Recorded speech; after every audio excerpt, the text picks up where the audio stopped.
ดนี่นูทึกเนาะทุกคนเอ้ยเน่าเลย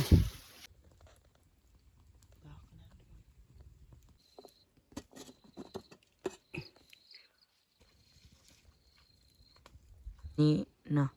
พอเป็นพี่น้องเอ้ยมียอนบักบัวว้าวน้ำลายโพดนี่ข้าวของเฮากะเกียมจะสุกแล้วเนาะนี่สาลีตัวดอกเนาะทุกคนเลยนี่นูกินเบิดเลยนี่ตอนหนึ่งถั่วดินมันกินนี่ทุกคนนกคุ้มนี่มันเน่ามันทึกกับดักนี่ไว้ก่อนละตามหลัง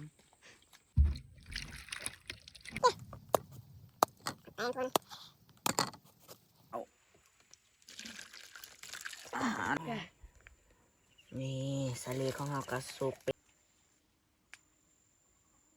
มาทุกคนมากินข้าวเที่ยงกราบทักทายสบายดีละกาสวัสดีพ่อแม่พี่น้องเบิดหมูสุขุสุขคนสำวันนี้เอากาพาน้องทรายเขาไปยำแฮวที่พ่อเขาเห็ดไฟในให้เนาะจากสีใดเลยบอกหูเนาะเอาไปเบิ่งไปชมกันเลยนี่บรรยากาศตอน11 โมงออนไลน์คันเขาบอกว่ายามยันมันทึกเนาะคันเขาไปยำมันบ่ทึก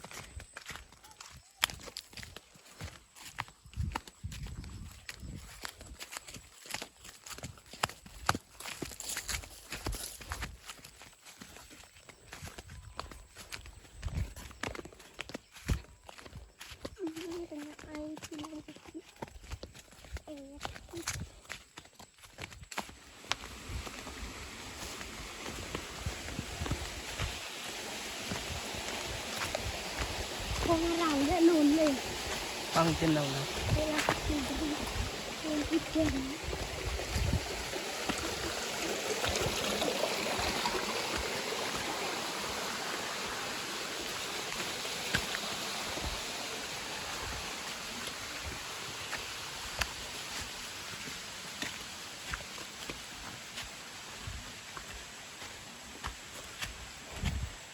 เว้ยก็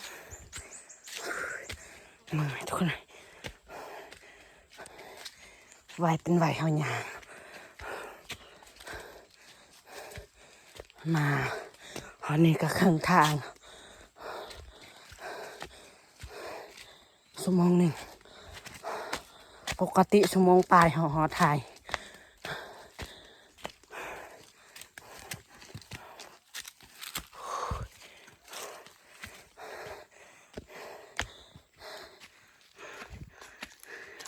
นี่จะนั่งพักผ่อนอยู่นี่เมื่อยจุกเลย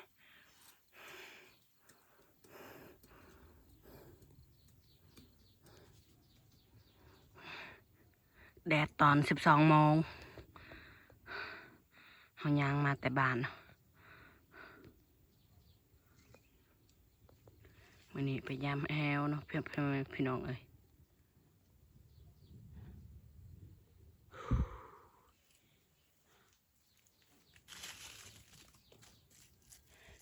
ตอนนี้เขายางกัน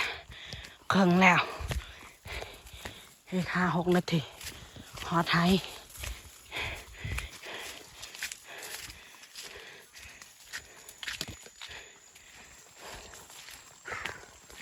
ก็จะหอด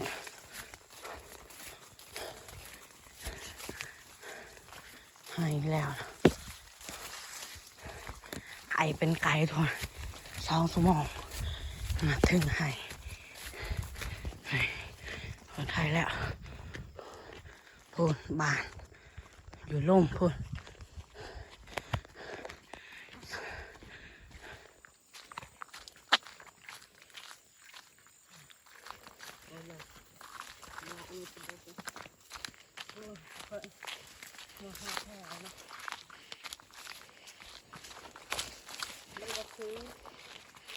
เอาเยอะไป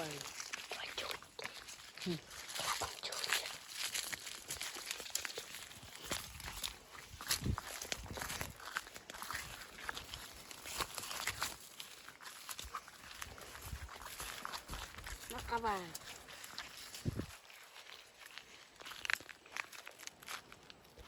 มาดนี่นูทึกเนาะทุกคนเอ้ยเน่าเลย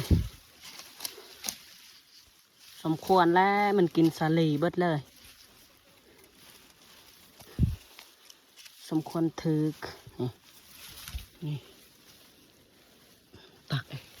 คือปลาอำหลักนี่เก็บหมักแตง2 อัน2 หน่วยหนูตัวเดียวมันทึกเนาะทุกคนว่าสมควรเขาไปยามบ่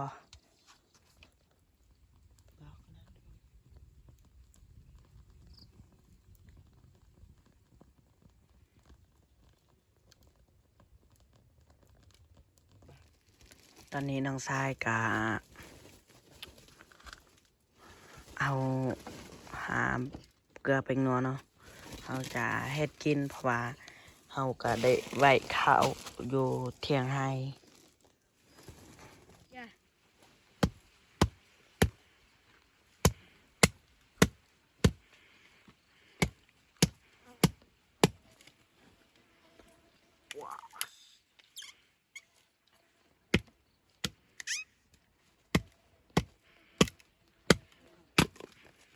โอเค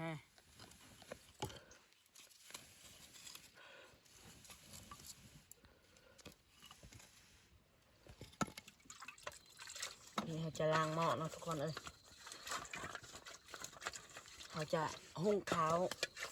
เพราะว่าเขาบ่ได้ถือข้าวมาแต่เฮือนเนาะ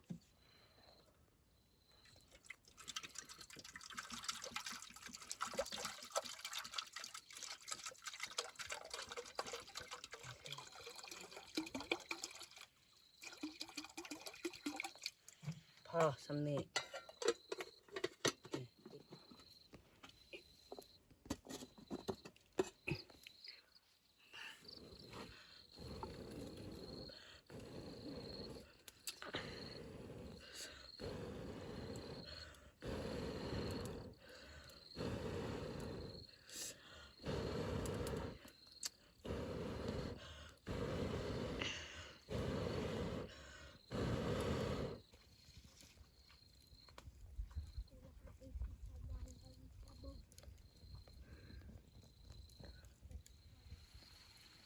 ตอนนี้น้องสายของเฮากากำลังไปเก็บมะยอดผักท้องหรือว่ายอดมักอึกายอดมักบวบนี่เพิ่นได้เก็บครึ่งหนึงแล้วเฮาก็กำลังหุงข้าวเนาะทุกคนเฮากำลังต้มน้ำให้มันเดือดจึงค่อยใส่ข้าวลงไปนี่หม้อของเฮากะยังบ่ทันเดือดเพราะว่าไฟของเฮามันดับขึ้นนี่อาหารแผนมื้อนี้เนาะพ่อแม่พี่น้องเอ้ยมียอดบักบวบยอดบักทองสาลี2 อันแล้วก็หมักแตง1 หน่วยหารเฮา2 คนว้าวน้ำลายโพดสักหน่อยจึงคอยเททิมนี่ใส่แล้วก็คนเลย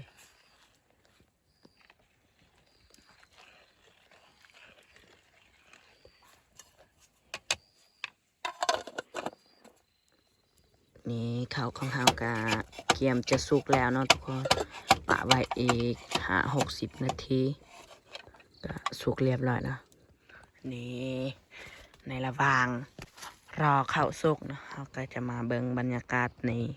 ไฮเป็นจังไดนี่สาลีตัวดอกเนาะทุกคนเลยปาดโถนี่อันนั้นของอีพอเขาเฮ็ดเนาะบอนตรงน้ำเนาะนี่เต็มกี่พุนใบไม้แมงอีเนาะแมงสาบนี่สาลีนี่ข้างเลาะปาดทุกคนเอ้ยนี่นูกินเบิดเลยนี่ตอนหนึ่งถั่วดินมันกินปลาถั่วตายนี่อีกอยู่นี่อีกบ่อนึงนี่ปลาถ ถั่วดินเบิดเลย มีแต่ต้นของมันจากงูอีหยังปาดเราจะมาสังเกตเบิงสาลีอีกปาดนี่ทุกคนเลยปาดนี่ทุกคนเลยนกคุ้มนี่มันเน่ามันถือกับดัก มันถือกับนี่เน่าแล้วเนาะเพราะว่าเขาบ่ได้ไปไฮไลท์มือมันก็เลยเน่าปาดโถนี่สาลีมันก็กินลายเนาะทุกคนเอ้ยนี่นี่วังกีอยู่นี่เนาะมันถือกับเน่าเลย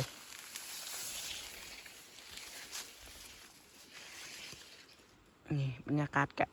แดดหลายเบิ่งต้นสาลีจนเหี่ยวเลยโคตรแดดนี่มักแตงเนาะทุกคนมีไล่แต่ว่าพวกเขาเก็บกินเบิดแล้วเนาะยังแต่สำแขนนี่ตำหมักเผ็ดเนาะบะหมี่ครก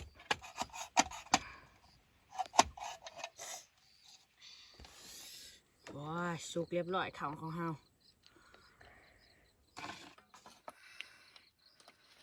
เดี๋ยวเราก็จะตัดออกเขาปาดหมายเบิดแล้วตักใส่ถ้วยเนาะทุกคนเลย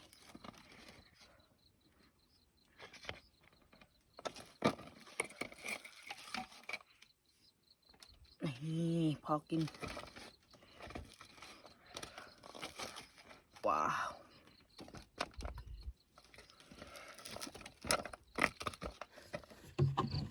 นี่ใส่น้ำเห็ดอาหารพอ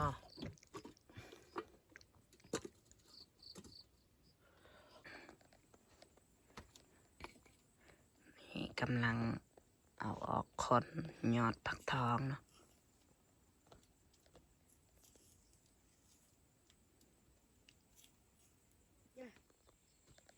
นี่จัดล่างเอาทุกคนเลยนี่ไว้ก่อนหลังตามหลังหลังยอดผักทอง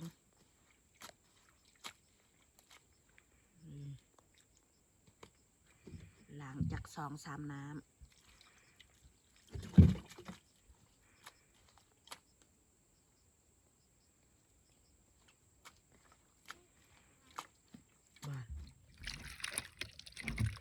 หลังมันแตง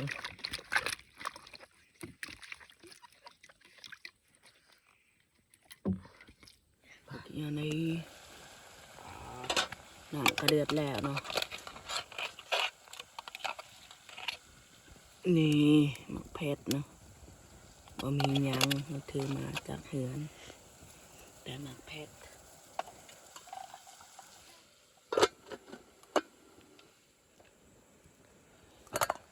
ว้าวใส่ผักลงไป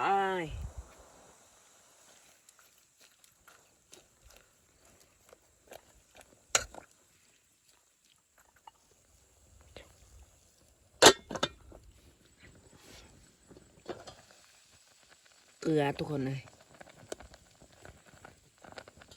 ใส่อีกผงชูรสหน่อยเดียวใส่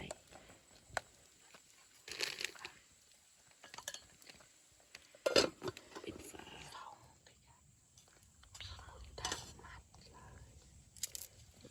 ใส่หอมบัว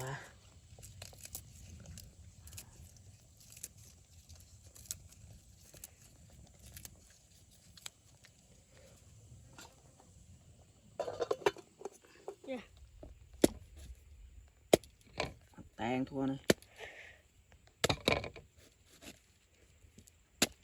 โอ้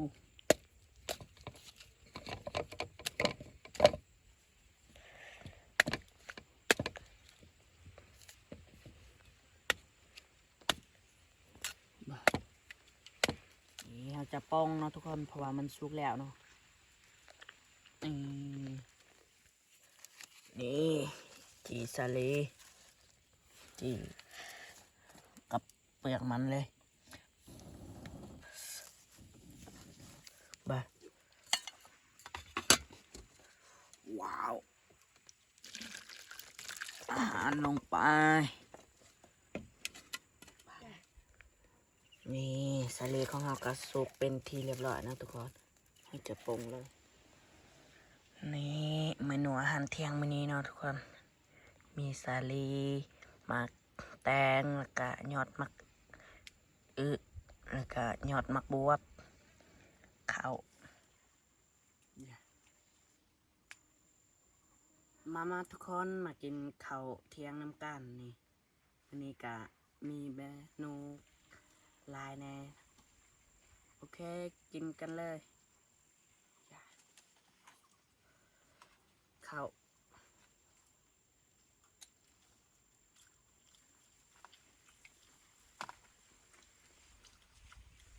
สลี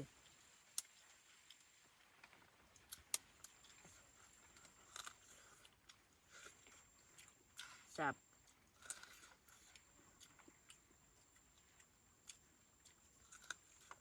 สลีเฮาจีกับเปลือกมันแสบมันหอม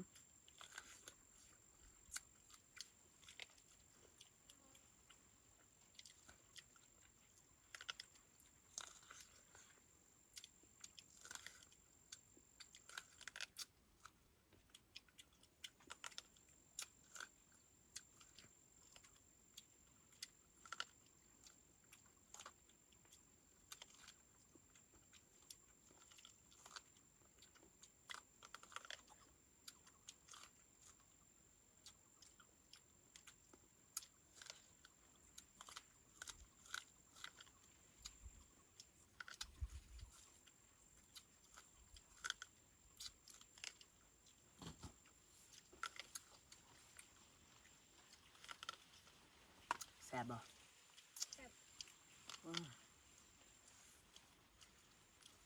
เนี่ย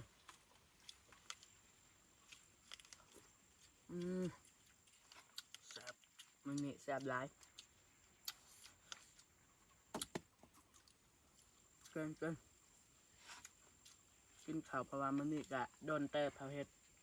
กิน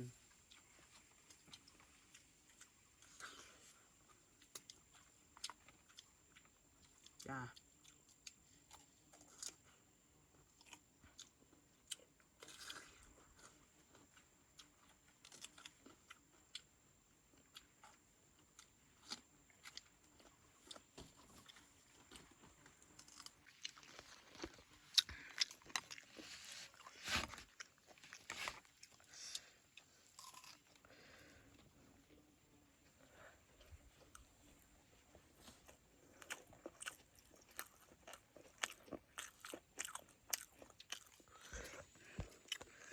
นี่ข้าวกระเบิดทุกคนเอ้ยบนเรือ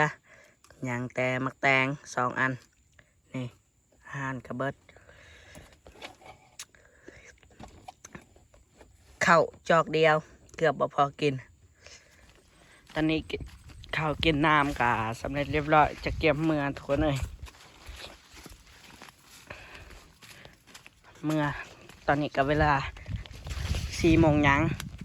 ใกล้จะ4 โมงจับแล้ว